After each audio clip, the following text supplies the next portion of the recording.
So what can we learn from the Amish? The Amish are really good people. The Mennonites also. But the Amish, though, take it to the most extreme.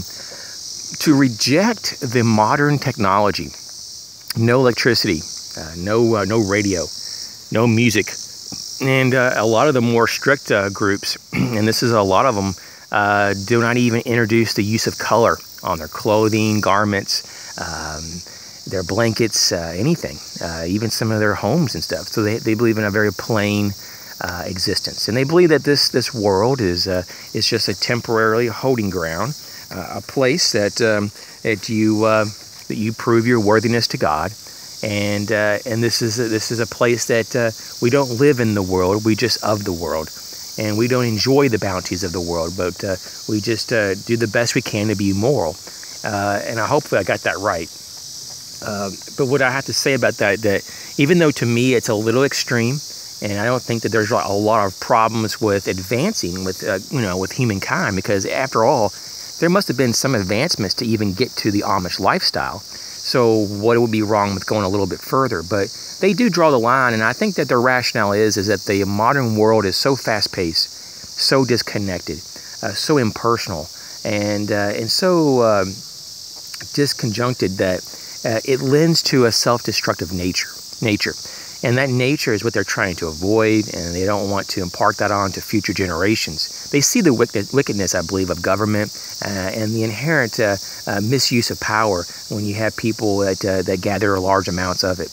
And so inherently, they're pretty wise, and they're pretty aware of self-sufficiency, and I think it's a really cool thing. Now, going to Mormons, even though it's totally different, Mormons actually have like a philosophy that's somewhat, not similar though to the Amish and Mennonites, but they do have like an ideology of self-sufficiency. A lot of them have a 6 to 1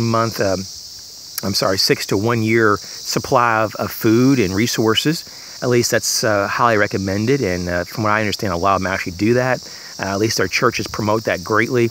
And so self-sufficiency and preparation is a big thing with Mormons. But the Amish and Mennonites, most likely though, even more so with the Amish, it's not only just an ideology that some of them do, but they live it. I mean, they have the lifestyle that is day in and day out. And there is no, I'll prepare, because they live the preparedness. And that's very cool. That's a very cool thing. So I just want to make that commentary there and compare that to modern day society, where people like you and I that are running around like crazy people, trying to do all this stuff. And here we're making this big deal about preparing when there's people who actually live it and don't even make a big deal of it. So my hat's off to the Amish and the Mennonites, and even the Mormons for that matter, even though I may not believe in what they believe.